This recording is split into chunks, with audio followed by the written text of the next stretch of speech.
Let's get some reaction now to President Obama's new budget from someone with lots of experience in the field. From 1981 until 1985, David Stockman served as President Reagan's director of the Office of Management and Budget, and he joins us now to discuss today's proposal. And David, you know, it's interesting listening to the news this morning, not just on Bloomberg, but on a number of other networks. I heard these comparisons again start with Obama and President Reagan, which you would think that's crazy, but there are a lot of similarities in the first 2 years and now in this budget. What do you think?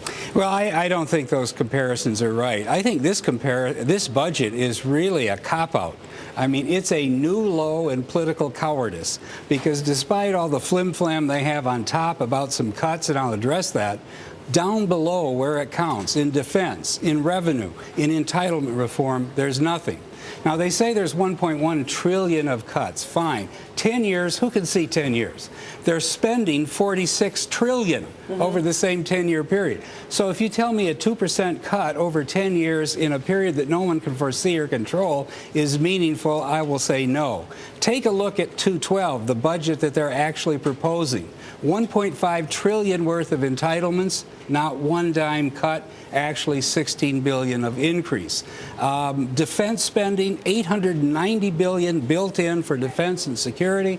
We're in a totally different world, as we learned last week, and they're not even scratching the surface. Why aren't we scratching the surface, like with something like defense? I can't understand that. I think is it such a sacred cow? I think it's because there's so much inertia, momentum, the military-industrial complex, the defense lobbyists, all of the committees on Capitol Hill. But think about it.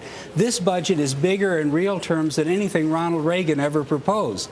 This president today, after Egypt last week, the Cold War being over, in a world that is utterly safer and different than the 1980s, is proposing to spend $7.5 trillion over the 8 years ahead for defense and security, which is $3 trillion more in real dollars, not inflation, real dollars, $211, than Ronald Reagan spent during the peak of the Cold War at the height of the evil empire, when we had 8,000 real warheads from the Soviet Union directed at us, and they had 60 divisions or more. So the point is, we don't have an industrial enemy left. I mean, Russia's a kleptocracy. China, they're more interested in supplying Walmart than bombing it, right?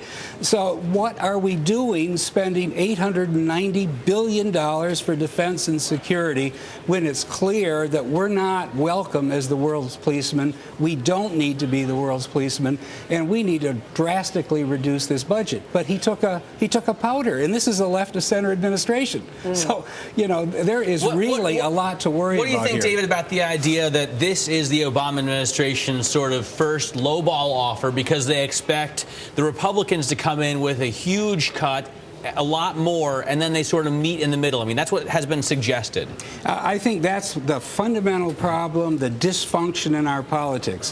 When you elect a president like Harry Truman, he said the buck stops here. I'm here to bite the bullet, make tough decisions. Obama thinks he's national toastmaster, and that he can give great speeches, but he can duck But David, what he needs to do. Look, David, Republicans alike have also ducked a lot of issues. I mean, entitlement programs have been running up over decades. I mean, are the Republicans going to make the necessary cuts, whether it's in the entitlement programs or the defense programs? I mean, will they do it? You don't see Paul Ryan making huge cuts either. Right. Well, look, I think the only thing more miserable than the Obama budget proposal is what the Republicans are proposing, okay?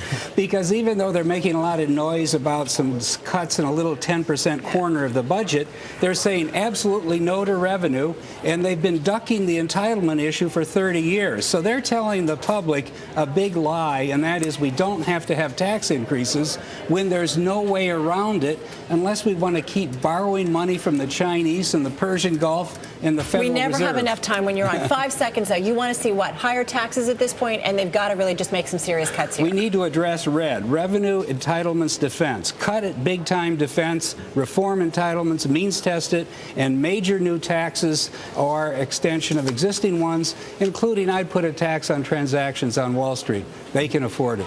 All right, David Stockman. You never mince words, do you? And it's always a pleasure to have you on. David Stockman. David, thank you.